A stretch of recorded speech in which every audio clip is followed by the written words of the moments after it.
Welcome to the Excel in Retirement podcast, where we help good people make wise financial decisions so that they can excel in their retirement.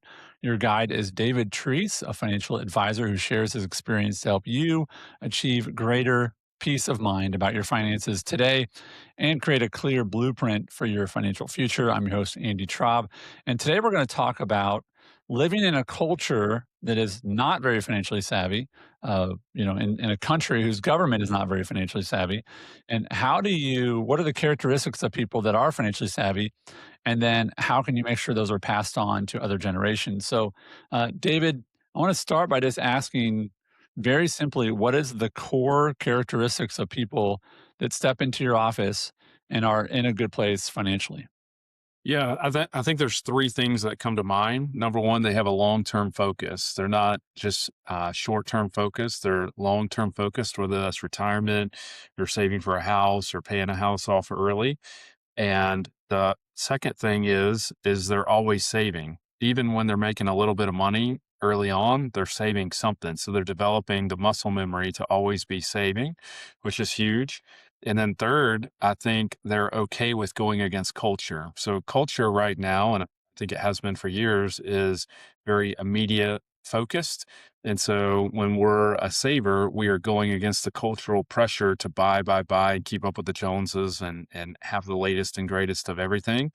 And so we're have a long-term mindset. We're always saving, no matter what we're making, and we're going against the culture, and we're comfortable with those three things. So let's talk about the saving part, and then the long-term mindset.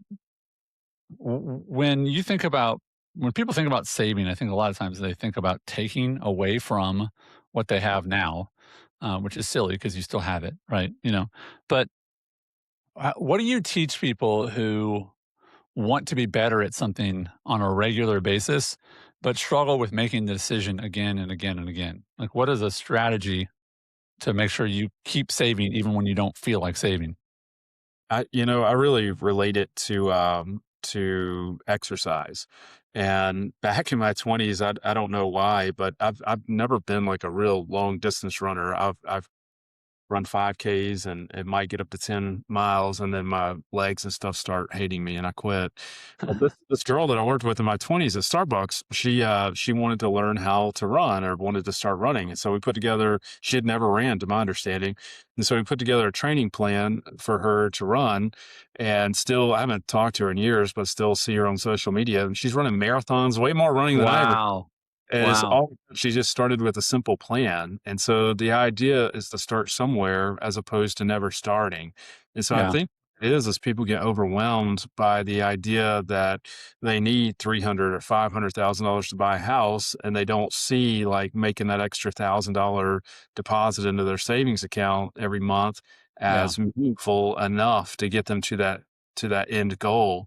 But it's like little hinges swing big doors, right? And so the little efforts compounded over time can really help us long term. And Yeah. it's just like I like to ride bicycles, to try to stay in shape and so forth. And if I went a long period without riding, it's going to really burn my legs up to go ride. Yeah. But if I never Yeah. go through the process of my legs burning, I never get to a point where I'm not panting going up the stairs again. Yeah. And so forth. And so it's like you have to be willing to deal with some level of discomfort, I guess we could say too, initially, to get to the point where it's not uncomfortable and to see the gains. And so it's just discipline. Yeah. A few different angles there. One is that it is harder in the beginning. It's like starting a train or getting on your bike, like getting that momentum going. It's difficult in the beginning, right? The other, though, is if you have a plan. If I said, "Hey, David, we're going to meet," I knew you were going to be here today because we scheduled it. And Yeah. it's like, David's going to show up and I'm going to show up. Why? Because it's on the calendar. And I think that the way that you can either teach others or encourage others is to make it be an appointment, and then also just automate that. Like, I've never been late on any bill, and I can't say it's because I'm disciplined. It's because I checked the box that says automatic payment, Right. right? Right. Right. But do you have anything else automatic that helps you? Yeah. Right. I mean, Uh, how many people are in a job situation and they don't know how much is in the 401k because the money just comes out, Right, You right. know, well, it's not like every time you get a check, you then take it. I mean, my dad used to get a physical paycheck, go to the bank, deposit at the bank, get some cash, but the rest, I mean, this was every other Friday or every other Thursday. You know, you take his check and then go to the bank and yada yada. And it's like, we can do all that electronically now. So how can you help other people who maybe aren't as savvy? Is help them make that one decision that helps them make that decision every month or every Yeah. week or whatever it might be, right? I think the other part of this too is I think it was Jim Rohn, the late motivational speaker, said you become the product of the top 5 people you hang out with. And so if all of your friends that you're hanging out with or the people that you interact with a lot are spending and buying $8 Starbucks drinks every day, you're probably going to eventually start buying $8 Starbucks drinks every day. And so if you want to develop good habits, it's just like if you want to learn how to be a runner, you hang out with runners and you go to the run club or you go to the cycling ride or whatnot. And so you just hang out with those people that are already doing that. And Yeah. that influence rubs off on you in a positive way and vice versa. I know a lot of people who listen to this are existing clients of yours, and maybe they have people in their life who they care about, and they see them not doing great things with their money. But it can be hard to like go, "Hey, you're not doing a good job with your money." You don't want to like that's a bad start to a conversation, you know. But the idea of approaching them and just saying, "Hey, you know, do you want to be better in this area?" And if they're like, "Yeah, I would like to be better." Okay, well, let me. If you're open to it, which it sounds like you are, here's a few things I think you could do that don't hurt that much because they're automated, right? And so whether it's I'm gonna make an extra payment on my house every year, and then I look at the amortization calendar and I go, "Oh, wow. I'm gonna pay off my house 5 years earlier," and it's just hypothetical, but you can run your own numbers. So I pay an extra payment and I save, let's say, 3 years on your mortgage, and your mortgage is $4,000 a month. That's 48,000 times 3. That's 120 plus 20 $144,000 that you didn't pay in interest, right? Because you paid it faster, right? And it's just having those conversations with people on a really practical level, right? Yeah. Yeah. But yeah, it's this habit of saving, and I feel like I'm not great at habits sometimes, David. And so I just need to make the decision one time. So I can't make the bad choice to not, to spend and not save. Right. I think the other part of this is that when you are good at something, you think it's intuitive for everybody. Mm, And if you're a saver, you tend to think, well, everybody's saving. Or if you know something, our default is to assume that everybody knows that. But what's so wild is there's not education in our society around these things and these simple, and maybe I should say simple, but these ideas are more complex to most people than we realize. It's been my experience, and so it's not intuitive to think like this in the form of compound interest and yeah. saving, paying your mortgage 3 payments early or whatever the math was that you just said. Yeah. Yeah. It's not what people would naturally gravitate towards. Well, I love that part where you said what people don't naturally gravitate towards. And I think we gravitate towards things that we're taught or are reinforced. And so if Yes. you're listening to this, how much of your behavior, how much of our behavior is dictated by what we're told?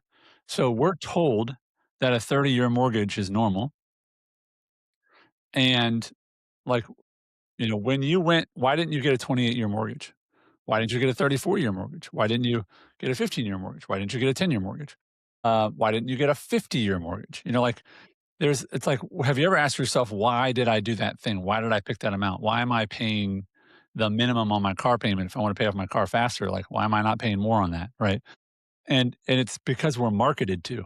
Like, don't Mm, forget that like you're taught things by, like the bank wants to help you, but the bank wants to make money. Right. yes. Right. Yeah. 'Cause if they stop making money, then they can't help you and they can't make a profit for themselves and so on and so forth. And so a lot of times we're making these financial decisions because that's just what we're sold, right? And so what are some maybe things that successful people do that you have worked with that are countercultural? Yeah, I mean, the people that I've worked with, I think they're always saving. It goes back to that point. Whereas, and for example, we have some people that they're saving an amount of money, and then their job shifts, and they're not able to save as much, but they're still Yeah. saving something. And Wow. so The idea is that it's better to walk to the mailbox than to never get off the couch and do any walking, you know? Mhm, mhm. Better to down to the end of the road than to not do anything when you'd really like to walk 3 miles, but it'd be better to walk a mile than no miles. And so Yeah, it's the same idea, putting 50, 75, 250, 1,000 bucks in there is better than not putting the 200, 2,500 in there or right. whatever this is. Yeah, And so they're not intimidated by doing a little bit. So some yeah, people that's a great point. reverse intimidated. They think, well, if I don't have enough to save, then I shouldn't save anything. Yeah. Where if they would just put the $25 in savings, it would develop a mentality. It's what it does in your head versus what it actually does on the account statement, I would say. Yeah, and for a while, it doesn't feel very substantial. Right. Because it's not. Like, this is the power of compound interest is if I make 5% on $1,000, great, 50 bucks is cool, right? But if you make 5% on $100,000, you're like, "I didn't do anything other than leaving that account. I made $5,000, like, that feels really good." But for Yeah. a while, it doesn't feel like anything, you know what I mean? And I think too, again, as a lot of people are listening to this, maybe are good or they're in a good place, it's how do you have that conversation and I think our government, I don't know where they're at with this. I thought it was starting, but where they're creating these seed money accounts for American citizens. Basically, you're born in America. Here's $1,000 into an account, and you can invest it however you like. But it's the idea that small things can grow, small things can go away in the market as well. There's no guarantee of returns, but it's how do you help people build that? And I think one of the core conversations we have a lot on this show is about values and so if you're listening and you're like, I want to help people I love and care about be better at this, I think a good place to start is to say, what are your values? Right. And if you're Right. like, I want to be generous. Okay, well then do you have money left over to be generous with? I want to tithe. I want to give money to okay, well then how are you doing now? I'm not doing as much because I run out of money. Okay, well like you're not a bad person because of that, but if you that's your value, let's talk about how to implement that. So let's talk about how to actually do that. And so one of them is again, um, automate things. Like don't make it a choice. Make the choice so that every month you're making the choice. Right? I mean, I think what you're describing is backing out of the situation and determining what type of person you want to become or what kind of person you want to be. And when you determine that you want to be somebody that's financially solvent or has X amount of money at retirement, then you backfill with how to get there and you can make the Yeah. goal of what you need to do today. But if you don't have any vision for your future, it's going to be very hard to save. And that really what culture is lacking is a vision for what you want your tomorrow to be. Great Um, point. I had a guy tell me one time that he had been divorced and he never had any money while he was married, and now he has like $1 million saved, and he couldn't wrap his mind around why he never had any money while he was married. And I think a lot of times people spend money because they don't have any vision for the future. They don't have an expectation of what they want tomorrow to look like. So they're just satisfying themselves today with comforts and pleasure and dopamine hits by buying the $80 sweater you mentioned last time and things like that because it gives you a quick fix and it's like a dopamine hit. It is 100% different. I mean, so much of our behavior is chemical, right? It's not a conscious thing. It's you're doing things. When we've learned about brain chemistry and brain biology that people used to think, I'm old enough to remember on Sunday morning, I'd open up the comics. There was a section of the newspaper in the comics, and they had those little thought bubbles where you could read what they were thinking. And we used to think that what we did was literally just like a thought bubble, and you could erase it and put something else in there. But in reality, it wasn't like a thought bubble, it was more like railroad tracks, physically like railroad tracks, that our habits are physical things. Why do you do that again and again? It's because your brain is physically wired to do that. And I think that when we have conversations around values, like you're talking about, that can be your guiding light, right? Yeah. So in Proverbs, it says a good man leaves an inheritance to his children's children. We talk about that a lot. If you say that's your value, some people still struggle, though, David, with implementation of that, right? But I think that's why, like when I someone says, "What is your title?" What do you tell them? What do I You tell people? personally. Yeah, A what is your title? financial planner. Financial planner. So, creating a plan around your finances, that is very forward focused, right? Mhm. If you have no plan, then you live for right now and in the moment. And so again, if you meet someone, they say, "This is my values, these are my plans." Okay, but what are you doing to back up that plan? And so meeting with a financial advisor, and maybe someone who's listening to this is like, "Hey, I would love for you just to have a conversation with my financial planner, and he can help us have that conversation," because I think that's the hard part is the practical passing on to multi-generational.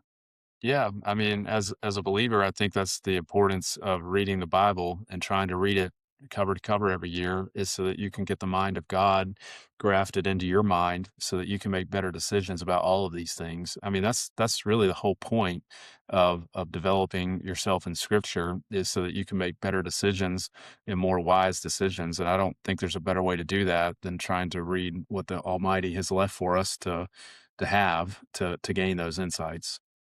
Let me ask you this, this may be our last question. I wanna ask about what do you do when you have uh, or how often is it to have a partner that's not aligned in the same way financially? How do you navigate that, or help your clients navigate that when you've got a saver and a spender? Time somebody gets to retirement, that I think the way that normally plays out is that the other spouse just doesn't come to the meeting. They defer to Yeah, the other one, and yeah, they're like, yeah, "Hey, you like doing this, or you do this, so you go talk to the guy." And I was just listening to a podcast, and two advisors were talking about how to deal with this when there's one unengaged spouse. Um, I've never had the requirement. Some advisors, from what I understand, require that both spouses come to wow, meetings like that. I just try to flex with people the way that they're used to working. But I think that when things are not aligned, by the time somebody gets to retirement, and if they've stayed married, they figured out some kind of synergy to defer to the other one. And if you've gotten to retirement and that's not working for you, then we probably need to refer you to somebody else like a counselor. yeah, absolutely. That's Yeah, probably out of my wheelhouse to help you with at that point. yeah, yeah, it's above your pay grade, right? Right. Yeah, yeah. Well, there are certainly things you can do, that are habit building and Yes. have habits that, will lead to long-term success financially.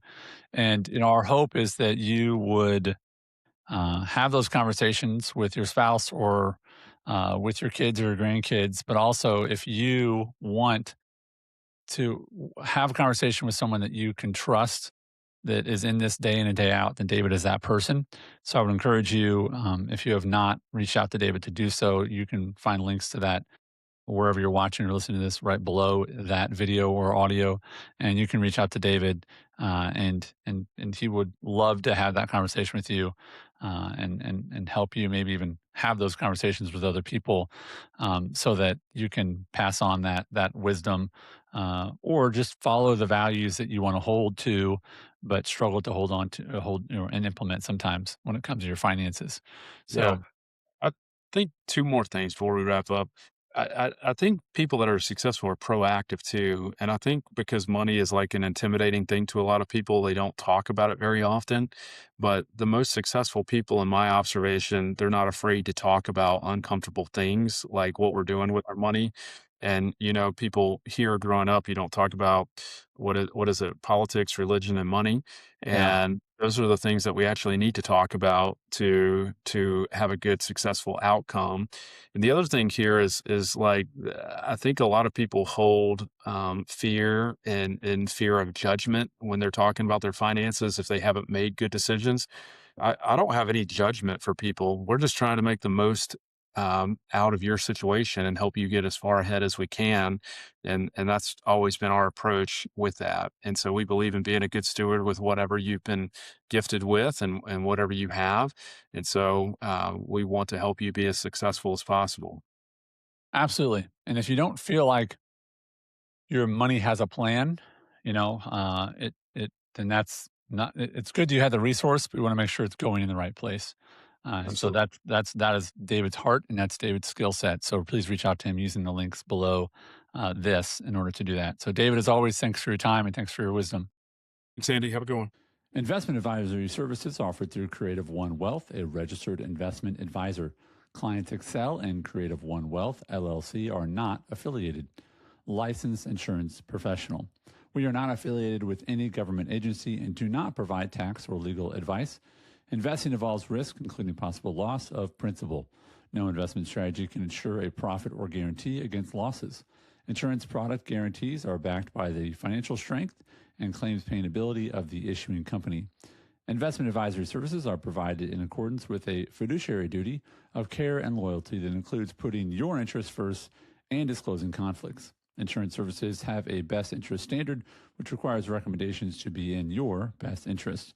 Advisors may receive commission from the sale of insurance and annuity products.